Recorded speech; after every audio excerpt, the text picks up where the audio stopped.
انسانی زندگی میں لذت تین قسم کی ہوتی ہے. ایک ہوتی ہے لذت حسی، یہ لذت جسمانی ہے، جسم جن لذتوں کا عادی ہے وہ لذت حسی ہے. ایک ہوتی ہے لذت خیالی، دماغ جس لذت کا عادی ہے وہ لذت وجدانی ہوتی ہے، اسے انسان پاتا ہے. اور ایک ہوتی ہے لذت روح، وہ لذت روحانی، لذت روحانی. اب اس کو آپ مثال دیکھیں کہ یہ جو لذت جسمانی ہے اور لذت حسی ہے، کھانا. بہت سے لوگ آپ دیکھتے ہیں کہ کھانا خوبصورت، طرح طرح کی ڈشز اگر سامنے محترم الحاج حافظ امین الدین صاحب کی تیار کی ہوئی کھانے کی ڈشز ٹیبل پر آ جائیں تو بڑے بڑے بھی رہ نہیں سکتے، پھر رال ٹپکتی ہے، پھر ٹوٹ پڑتے ہیں. تو کچھ لوگ وہ ہیں جو ذائقے کی لذت کے سامنے بے بس ہو جاتے ہیں، بے بس ہو جاتے ہیں. میں دو چیزیں بتانا چاہتا ہوں، دو قسموں کی لذتوں کا فرق سمجھانا چاہتا ہوں. کچھ حلوے کی لذت میں بے بس ہوتے ہیں، کچھ جلوے کی لذت میں بے بس ہوتے ہیں. لذت دونوں طرف ہے، کچھ ہے ایک ہی بات. کچھ حلوے کی لذت میں گم اور مست ہیں اور فنا ہیں، اور کچھ جلوے کی لذت میں مست و فنا ہے. بات ساری لذت کی ہے. اور لذت حسی، کھانا، زبان کا ذائقہ، لباس، اعلیٰ لباس پہننا، تم خوراک، بڑے اعلیٰ اعلیٰ کرسیوں پر بیٹھنا، اعلیٰ محلات میں رہنا، اعلیٰ گاڑیوں پہ بیٹھنا، یہ جو ساری چیزیں اور کھانا پینا اور پھر دیگر اور اس سے بھی کتنی اور اس سے بھی گھٹیا اور پست درجے کی لذتیں، انسان بہت سے دنیا میں آپ دیکھتے ہیں کہ ہم ان لذتوں کے شکاری ہیں. ان لذتوں کا بلکہ شکاری کیا ہے، خود شکار ہے.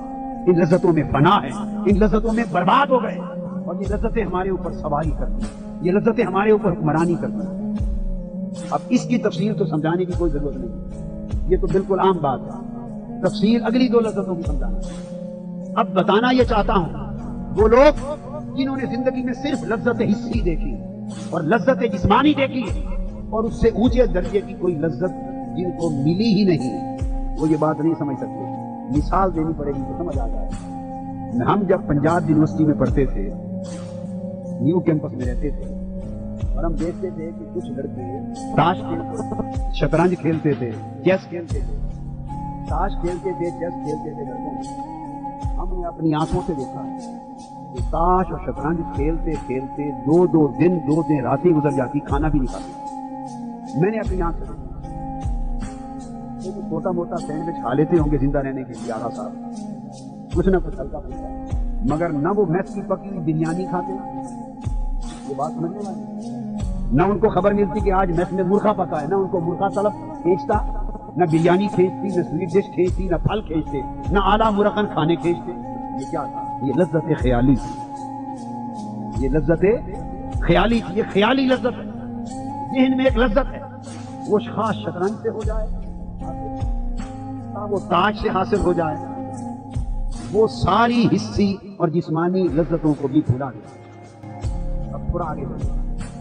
میں نے اسفل سافلین سے بات شروع کی، بہت نچلے درجے سے شروع کی، تاکہ ہر سطح پر آپ کو حقیقت یکساں نظر آئے. آپ دیکھتے ہیں جان کس کو پیاری نہیں، کھانا پینا، عزت کے ساتھ رہنا. مگر یہ جو گولڈن نانی کوئی آدمی تھا اپنی زندہ جو کار وہ کھاتا تھا، سلطان گولڈن بہت ہے یا زندہ ہوگا. اچھا، یہ جو پیراکی کرنے والے جو زور سے لگاتی ہیں چھلانگ اور معلوم نہیں ہوتا کہ اس کے بعد لاش نکلے گی یا زندہ نکلے گی. سوال یہ ہے کہ وہ اپنی زندگی کو، ساری دنیا اس جان سے محبت کرتی ہے اور وہ اس تیراکی میں اول آنے کی خاطر اس جان کو خطرے میں ڈال کے رسک پہ لگاتے ہیں. رائڈنگ کرتے ہیں لوگ، باکسنگ کرتے ہیں اور مار مار کے بھیا بگاڑ دیتے ہیں، جان نکل جاتی ہے. جیسے محمد علی گرے کے ساتھ ہو گیا، صرف ورلڈ چیمپئن ہونے کے ساتھ لوگ بڑی بڑی اپنی جانیں تباہ کر دیتے ہیں، زخمی ہو جاتے ہیں، کھانا بھول جاتا ہے، پہننا بھول جاتا ہے، عزت بھول جاتی ہے. ایک عجیب کیفیت ہوتی ہے، کیا مار کھائے جا رہے ہیں. صرف ایک لذت خیالی ہے کہ جیت کر میں چیمپئن ہو جاؤں. وہ جو چیمپئن بن جانے کا ایک تصور ہے، خیال ہے، وہ جو مسٹر پاکستان بن جانے کا ایک تصور ہے، خیال ہے، وہ جو رائڈنگ میں، وہ جو ڈرائیونگ میں، وہ جو دنیا میں نمبر اول آ جانے کی یہ خواہش ہے. دماغ اور خیال میں اس خواہش کی اتنی لذت بھر جاتی ہے، اس کی خاطر وہ راتوں کی نیند بھی چھوڑتا ہے، وہ شخص جسم کا آرام بھی چھوڑتا ہے، کھانا پینا بھی چھوڑتا ہے اور اس جسم کو زخمی بھی کرتا ہے، جان کو موت کے منہ میں دھکیلتا ہے، یعنی ساری حصی لذتیں، جسمانی لذتیں قربان کر دیتا ہے اس ایک خیالی لذت پر کہ چلو مر بھی گیا تو فسٹ آنے کے بعد میڈل ہوگا۔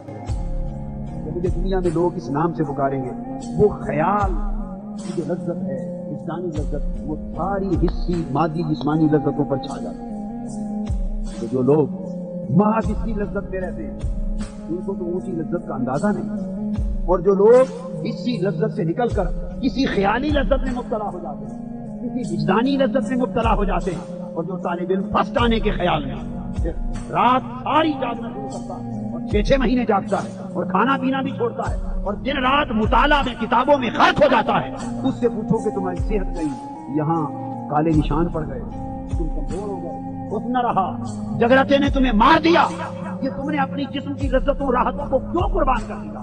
وہ کہتا ہے گولڈ میڈل۔ خیال جب اس لذت میں مبتلا ہوتا ہے تو جسمانی لذتیں قربان ہو جاتی ہیں۔ ارے یہ تو انسانوں کی بات ہے، یہ فطرت رب کائنات نے حیوانوں اور پرندوں میں بھی ہے۔ آپ ایک شکاری کتے کو دکھا ہوا ہے اگر کتا کامل ہونا شرط ہے، کتا کامل شکاری کتا اس کو پھینک دیں، شکار پکڑے گا، بھوکا ہوگا، 3 دن کا بھوکا ہوگا، 3 بھوک کی آگ جل رہی ہوگی، شکار کو پکڑ لے گا، اب پیٹ کی بھوک کی آگ کہتی ہے کھا لے، اس کتے کا خیال کہتا ہے نہیں، مالک کے قدموں میں ڈال دو۔ اس کو جو لذت کھانے سے ملتی ہے وہ لذت پکارتی ہے کہ چند ٹکڑے کھا لے، خیال کی لذت کہتی ہے نہیں، مالک کی شاباش میں لذت زیادہ ہے، وہ اپنی بھوک قربان کرتا ہے اور بھوکا ہو کر شکار مالک کے قدموں میں لا کے پہنچتا ہے۔ ارے خیالی لذت کی اتنی اہمیت تو اس کتے کو بھی معلوم ہے۔ جسمانی لذتیں عزیزان محترم اور طلبہ اور طالبات، جن کو خیالی لذت کی دنیا میں جو لوگ چلے جاتے ہیں، جنہیں وجدانی لذت کے سمندروں میں غوطہ زن ہوتے ہیں اور جو وجدانی خیالی لذتوں اور حلاوتوں کو چکھ لیتے ہیں اس ذائقے کو، وہ جسمانی لذتیں بھول جاتے ہیں، وہ جسمانی اور حسی لذتیں بھول جاتے ہیں۔ یہ تو وہ خیالی لذت تھی جس کی بنیاد پھر یہی مادی دنیا ہے۔ خیالی لذت جب جسمانی لذت کی طرف بھلا دیتی ہے تو پھر آ جائیے اس خیالی لذت سے اوپر بھی ایک لذت ہے جس کو لذت روحانی کہتے ہیں۔ اس لذت کا حال پوچھنا ہو، اس لذت کا حال پوچھنا ہو، حضرت موسیٰ سے پوچھیے جو طور پر کھڑے ہو کے عرض کرتے ہیں رب یارینی، مولا مجھے اپنا آپ دکھا، انظر الیک، تاکہ تیرا جلوہ کر سکوں۔ رب کہتا ہے تو نہیں دیکھ سکتا اور فرماتا ہے کہ پہاڑ بھی جل کے راکھ ہو جائے گا۔ اب سمجھ گئے کہ اگر ایک تجلی بھی پڑی تو پہاڑ اور میں سب جل کے راکھ ہو جائیں گے۔ جل کر راکھ ہو جانے کا نتیجہ معلوم ہو چکا، مگر لذت روحانی نے کہا مولا جسم جلتا ہے تو جل جائے، ایک جلوہ کرا، ایک جلوہ کرا، بس بے نقاب کیا مطلب کو۔ ایک تجلی آئی، جل کے پہاڑ راکھ ہو گیا، وہ 40 دن میں ہو گئے، بے ہوش ہونا گوارا کر دیا اس لذت جلوہ۔ اگر اس کی مزید سمجھ پوچھنی ہو تو پھر حضرت موسیٰ کی زوجہ سے پوچھی، جب وہ طور سے پلٹے تھے، اس انعکاسی شعاع کا نور اور حسن ان کے چہرے پہ اتنا رقصاں رہتا تھا، اور حسن کی اور جمال کی وہ شعائیں نکلتی تھی کہ طور سے پلٹنے کے بعد آپ خونی کپڑا کاٹ کا ایک ٹکڑا جس چہرے پر رکھتے تھے، کیونکہ جو چہرہ دیکھتا اس کی بینائی چلی جاتی، تاب دیدار نہ رہی تھی عام انسانیات میں۔ بیوی بھی، زوجہ محترمہ بھی حضرت موسیٰ کا چہرہ دیکھنے کو ترس گئی۔ ایک رات عرض کرنے لگی حضرت مدت ہو گئی آپ کا چہرہ نہیں تک سکی، ایک بار تو یہ نقاب پلٹ دے میں دیکھ لوں۔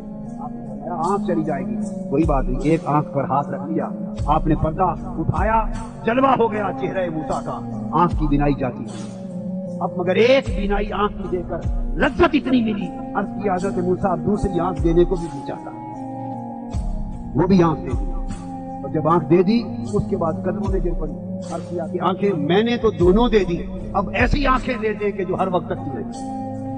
تو جن کو لذت روحانی ملتی ہے وہ پھر جسمانی اور خیالی ساری لذتیں بھول جاتے ہیں، سب لذتیں بھول جاتے ہیں۔ یہ صوفیاء اور اولیاء اپنے اس تعلق کی وجہ سے مالا اعلیٰ میں پہنچا دیے جاتے ہیں، یہ عالم جبروت کے اندر مستغرق ہو جاتے ہیں، اور پھر انہیں وہ لذتیں ملتی ہیں جن سے بہت سے ملائکہ بھی آتے ہیں، اور جب ان جبروتی اور لاہوتی لذتوں میں مستغرق ہوتے ہیں تو پھر یہ 40 سال دھوپ میں کیوں نہ گزارے، پھر یہ 10 سال